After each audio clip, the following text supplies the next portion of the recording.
What's up, summoners? King Blair here.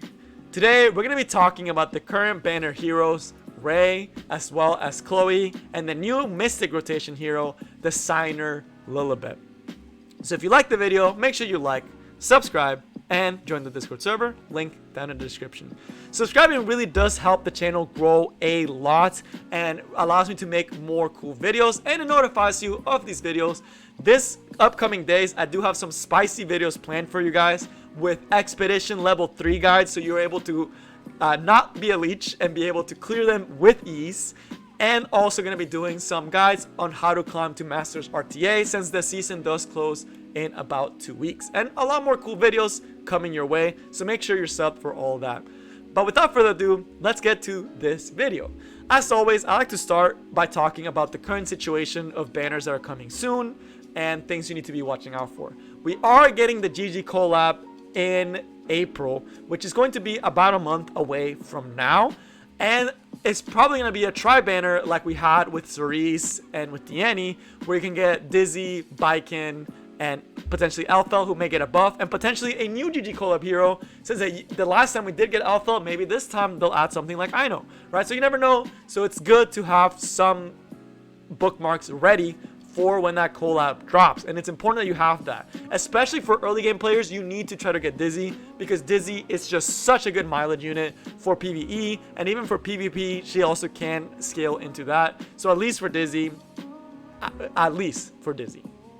we also are going to be getting another collab way later in the future in June, which is still in a really long time, but you still have to start thinking about that, especially if you're free to play or if you're not playing the game as much. Just remember that we do have those things coming.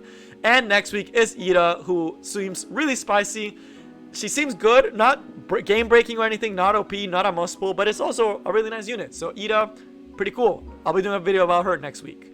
But alright, with that out of the way, let's actually get to the short summaries of each unit. Ray is going to be a really good anti-control counter, especially against F10 and Cerise. If you're not able to pull for units like Emo Lilibet, he's actually a really good unit for countering Cerise and F10. Another thing is that a lot of people end up loving their Rays just for overall controls to counter, or just for Bruiser teams, because he does have really good healing for Bruiser teams, and will even just build a general Ray rather than a specified Ray to counter different units. As far as Chloe, she is not as strong. She's primarily going to be a unit for Wyvern, and that's about it. And even then, she's not like the strongest for Wyvern. She's nothing crazy right now. I personally, unless you really like her design, you can definitely make her work. I know there's some people that like to use her in PvP in Arena, because she does have really high scaling on that S3. But for the most part, she's primarily going to be a Wyvern unit, and there's a lot of other free-to-play options. It's not usually worth spending your bookmarks unless you really like a unit, right? As always, make sure you check your account. Different people need different things. Different people like different things. And at the end of the day, Epic 7 is all about having fun. But from an economic standpoint, I would not recommend Chloe, although she is really cool.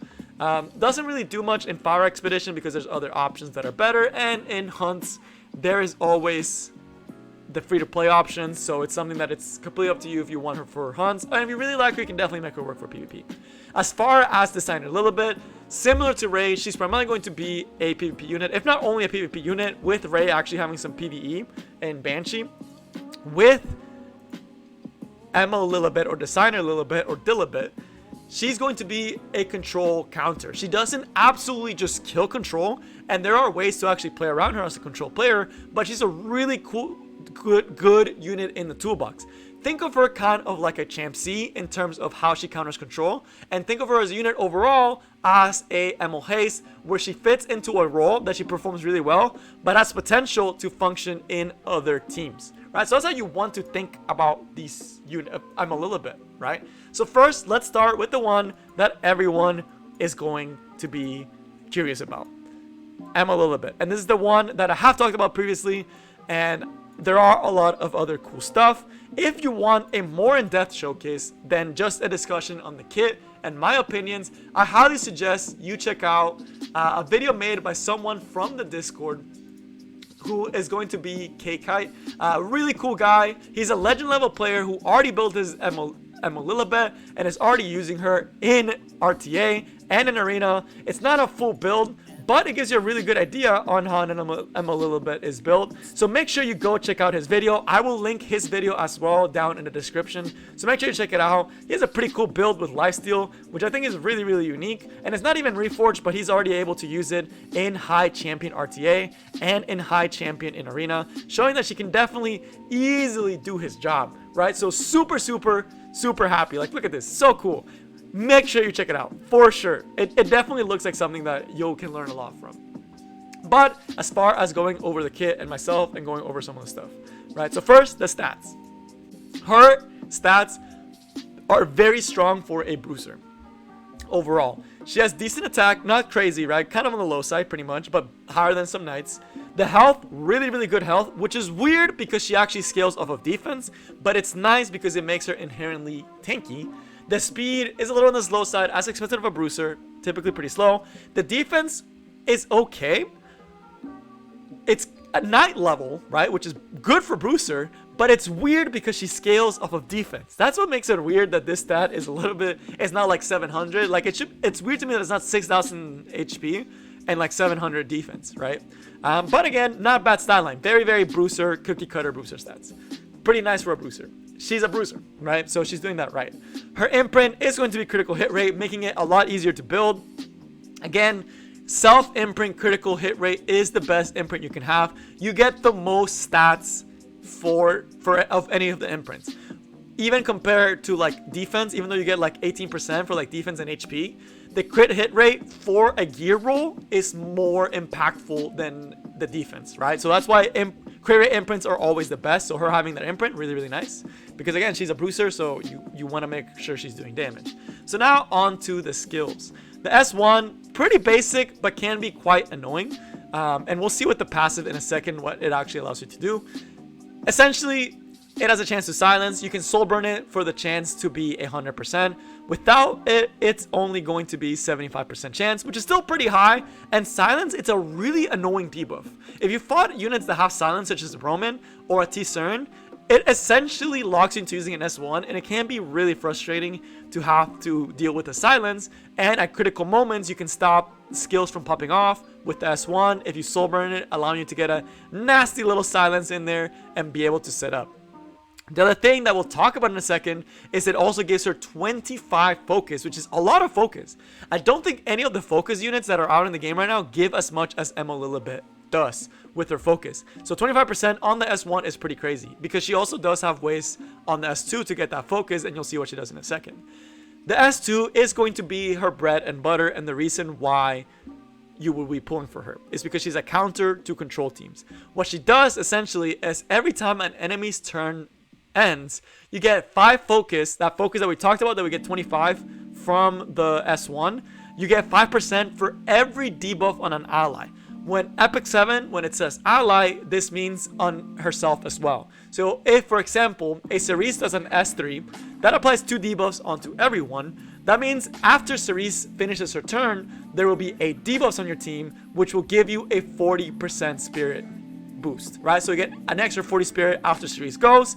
After the next unit goes, you still have 8 debuffs. You'll get another 40 spirits right there, right? So that's how kind of how it works, how you gain the fighting spirit, right? So if that makes sense, hopefully that's making sense to you guys, how you gain fighting spirit from debuffs. So if, for example, one of your allies is provoked, every time your opponent takes a turn and that ally is still provoked, you are getting 5 focus, right? And the S1 gives 25, which again is very, very high. When you reach 100 focus, you cleanse all the debuffs from yourself and gain a 40% CR push, which is such a big CR push. That CR push is ridiculous to me. 40% CR push. That's really good CR push, right? It allows you to cut into the enemy team and make sure that you can get your skills off. So very, very good way to cut in. One thing to note is that this does not have a limit on how many times it can proc. So if, for example, the opponent opens with Cerise the first time, and let's say you decide to not cleanse on the S3, which we'll talk about in a second, every unit after Cerise that goes, after you go with them a little bit, she's going to be getting 40 focus, or in that point it'll be 6 units, she'll be getting around 30 focus every single time your opponent takes a turn, right? So every single time your opponent takes he gets a turn, like with all his units, you get 100%, right? So you can cycle really, really hard. You can see how this can get you a lot of cycling. So that, really, really great. Amazing, great. You also do start with 50%, which is really nice, as we'll see with synergy with S3. The S3 is what makes her extremely valuable, but also very high skilled. It's an AoE skill that essentially dispels all debuffs except Dizzy, right? It does not actually dispel Dizzy because Dizzy is for 3 turns. This only dispels for 2 turns. The only unit I can think of that applies a debuff for more than 2 turns is Dizzy. That's it. So besides Dizzy, she's the only one that can actually, she dispels pretty much everything. It's a full team cleanse that also reduces the cooldown of the enemy by 1 turn. And of course, the damage for both the S1 and the S3 are based off of defense. So that makes her so she's able to cut into control teams and then cleanse the team off of all the debuffs with the S3. Really, really cool. Some scenarios where this is really important is think F10 is Cerise, right? A lot of people are struggling against them. Well, Cerise usually opens. So Cerise will go. You will get 40 focus after Cerise turns. Then the F10 will go. The F10, if it's Arena or Guild Wars, the F10 will use the S3, apply a bunch of debuffs. Then you will reach 100 focus, cut in before the Arbiter Vildred, and be able to cleanse everything, hit the Arbiter Vildred with the skill, and now the Arbiter Vildred doesn't get an S3. Because you hit him with an S3 that reduces cooldown by 1 turn. That makes that Guild Wars defense of F10 Cerise and the F10 Cerise RB defense in Guild Wars obsolete because she just counters her by herself essentially. So again, really, really good unit in that case. Same thing with Arena. Those RBF10 Cerise defenses, she destroys them. She makes them obsolete, right? This also extends to units like a Tywin because then it's more of a mind game. Because if a Tywin does his S3, she can actually be debuffed. That's one thing you do not have to know. She can actually be debuffed. But after the A Tywin's turn, you're going to get 40 focus. And every time your opponent takes a turn, you get 40 focus. Essentially, you're going to be lapping the A Tywin. And if you held on to your S3, you'll be able to have it. So again, it has a lot of usage against control teams and very meta units such as F10, Cerise, and Ambitious Tywin. Now, as a cohesive unit, she's only going to be used for PvP. She's going to be built as a bruiser. Most likely going to be using either lifesteal or speed set. Counter set is interesting, but can actually mess you up against units like F10A. Because if you counter on the Cerise, then you're going before the F10A because you get 25 focus off of the S1. Which means that you have to hold on to the S3. It means that you get a turn. You're going to lose that turn against the F10A. So it's kind of a loose situation in that aspect because the counter can hurt you there. But if there's only a unit like a Tywin, then the counter is amazing because now you can cycle a lot since you get a lot of focus. So counter seems like a really cool build down the line if F10 Cerise becomes less popular, with lifesteal being a unique build that gives her sustain and speed just being the cookie cutter. I personally, if I got her, would be going with lifesteal build as Kekai did. Overall, whether or not you should pull and my thoughts on her, I think she is a good unit. And you have to think of her as an Emo Haze. She counters control very hard, but as a counter, when control is not as strong, they kind of drop down, but they're not completely useless. Kind of like Emo Haze was really, really powerful, even though Arbiter Vildred wasn't seeing as much play at the end of Season 2 RTA. She does have potential to be a solo unit, not necessarily needing control to be there, but when control is there, she's extremely powerful. Right? So that's kind of how you think of her, kind of like an Emo Haze. She does require skill, will require good gear. So if you're a new player that's struggling against control, it is a very good option to consider picking her up. As always, with free to play, make sure you wait till the last week to see what the next banner will be, because you may regret it if, for example, it's an Arbiter Vildred or something like that. Then you'd be really sad if you weren't able to get it and you got her instead. But overall, it's a really good pickup if you're struggling against control. Solid pickup, right? If you're struggling against control, you don't want to build high FRS units. Really, really good pickup. Will require skill and won't counter control by herself. You will need to pick another unit to counter control. And that will transition us to the next unit, which is going to be Ray. So, Ray is going to be a Soul Weaver. For Ray and Chloe, I am going to be going a little bit faster because they're a little bit more well known. So as far as Ray, he has very interesting base stats, right? So his speed is above average for a Soul Weaver that can cleanse. Most Soul Weavers, Destina is like 88 speed. Katie's like 97, right? For a cleansing Soul Weaver, he has extremely fast base speed. I think he has the fastest base speed of a cleansing Soul Weaver. Momo is like 99 or something. So that's a really big reason why people like him. His HP is absolutely abysmal though. It's terrible HP and can get one shot by assassin, so you need to be careful when you're building your Ray. The defense is pretty nice though, so you can supplement some of that low HP with some of that nice little defense. But the other thing that makes him really good against control is the high starting FRES, allowing him to be able to tank a lot better. The self imprint is going to be HP, but overall it's not that great of an imprint because he has such low base HP. It's not as effective as if he had high base HP, then he gets a lot more out of the HP. So kind of in that aspect. But now as far as the skills, he is a debuff king. If you need debuff off of you, he is your guy. The S1 cleanses. Just cleanse. It's very simple in application, but again, really good against control, right? So very, very strong, very, very nice. Then there's the S2. This one is just strictly a heal, which is really nice for a healer, but what makes it really unique and what makes him have a little bit of potential as a bruiser unit is going to be the fact that this increases health according to the ally's max health, which means that tankier the unit that you're healing, the more the heal is. This is important because he has low base HP. It doesn't matter because the heals will be really, really big on a bruiser or on a tank. This will heal for like 50%. Like it'll be a huge heal if it's on a bruiser or on a tank, right? Because it's based on their HP and it gives them a barrier, which is also really nice.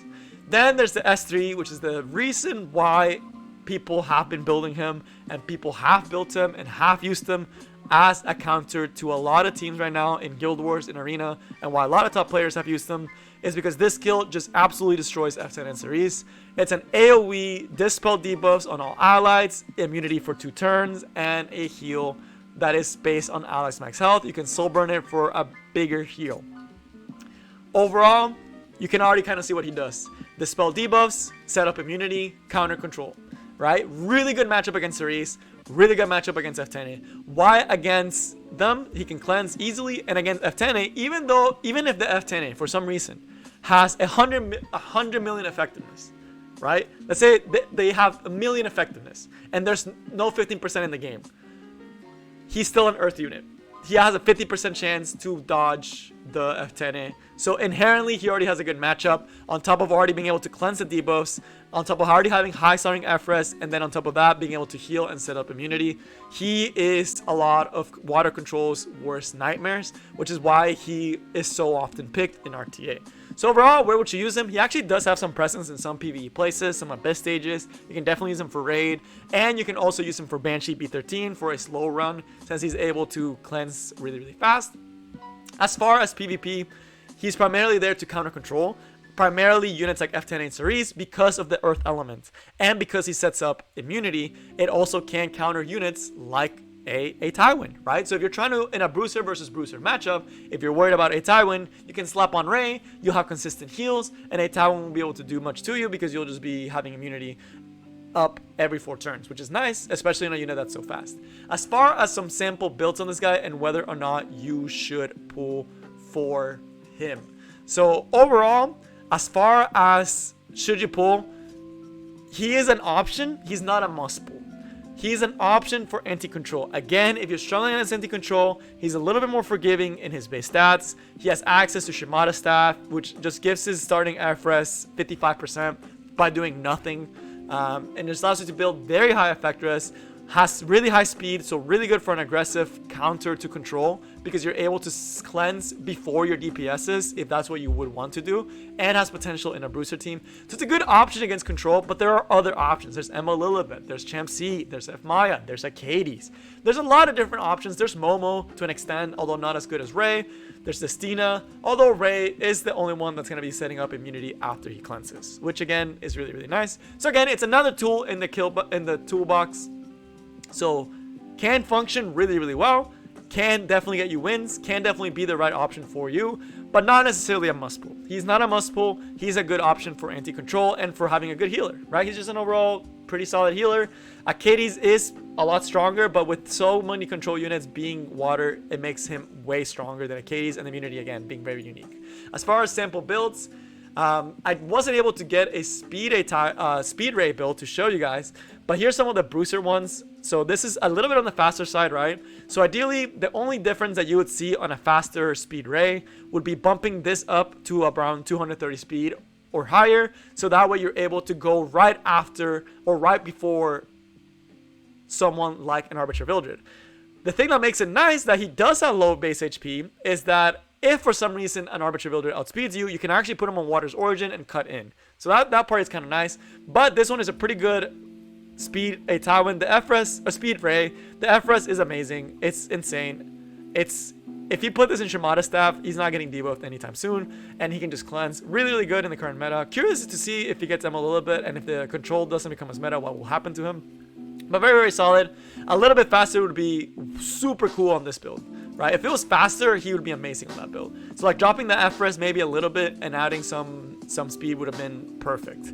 As far as a tank one, this is a full tank one. This is for sustaining, and the person who uses this one is Cabbage. So on the Discord, his name's Cabbage.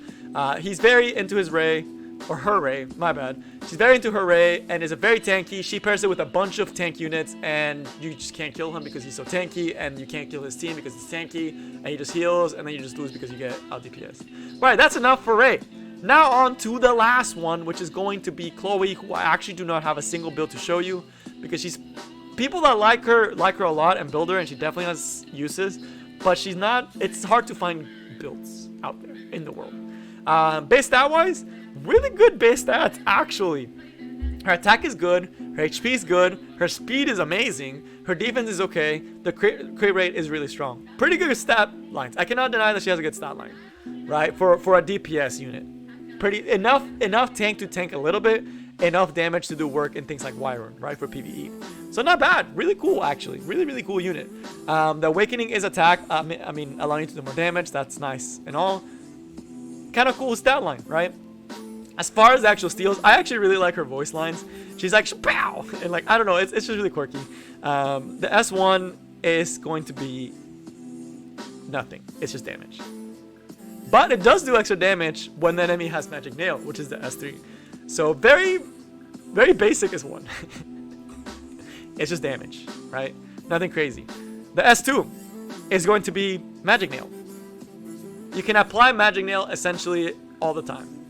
The thing that's really unique and why this is so good for Wyvern and why she's so good for non-one-shot Wyvern teams and can make your Wyvern runs really fast and can also work for a one-shot Wyvern team. It's just, it's harder because it's usually, one-shot Wyverns usually rely on Seaside a lot, but there are some unique ones with Chloe. The Magic Nail cannot be resisted. You're guaranteed a debuff. For fast runs that are not one-shot, this is the best. If you're really trying to speed up your Wyvern runs, this is insane. Because you're able to apply Magic Nail for 3 turns, and it cannot be resisted. So you don't have to build it with effectiveness, can build it all damage. This little thing will set up into the Wyvern. It'll always be there because it's up every 3 turns. And you'll be able to do extra damage whenever they have it. What the Nail does, essentially, is whenever the target receives damage, they receive 2% of their max health as damage. So think of it as a Daydream Joker. So whenever this is on, if you were to attack with Daydream Joker, you're doing a flat 5% to a boss, right? That's crazy. Along with all the damage you'd be doing, 2% plus the 2% from this and then the Daydream Joker, you'd be doing 5% true damage to the boss. That's insane. Along with all the damage that you're already doing. That's just high damage potential. Then there is going to be the S3, which is pretty basic, but essentially stuns, damage still increases when there's a Magic Nail. Pretty standard. Kind of revolves a lot around this unresistible nail. Some people do actually like her a lot for things like some people really do like her a lot for things like whatchamacallit, Wyvern, and some people do like her for Arena. So if you really like her, she's definitely good. But I'm gonna be completely honest with you, I would not pull for her unless you love the design. It's just there's a lot of better units that you can definitely use. But if you really want a unit that's kind of like for fun and you really like her design, she can definitely work for you in some places, right? So don't feel discouraged. If you really like her design, you can definitely pull for her, but I would not recommend it because there's so many better units out there in the world, right? And you'll get way more mileage out of that are just better for free-to-play players and just can do a lot more for your account. But that's it for all three. I know this was an extremely long video. There's a lot to talk about, especially with the signer Lilibet. So hopefully this gives you a better idea. Overall, unless you're struggling, just as a summary to everything, unless you're really struggling against control, you don't necessarily have to pick Ray. Unless you really want Chloe, you don't have to pick Chloe. And for designer Lilibet, unless you know, designer Lilibet is the only one you actually need to think about. I think she's really, really good for anti-control, for sure. But also just as an overall bruiser, she has a lot of potential. Especially with A-Towen being so meta. And her having such a good matchup against A-Towen. And also the design is just insane. Like, that's something I didn't talk about, but the design is actually insane. But yeah, that's all I got for you guys today. Essentially, kind of skip the Covenants unless you really need them. Designer Lilibet if you, again, want an anti-control or a really cool bruiser that can definitely pop off in certain metas, then definitely go for them. But that's all I got for you guys today, and I will see y'all next time.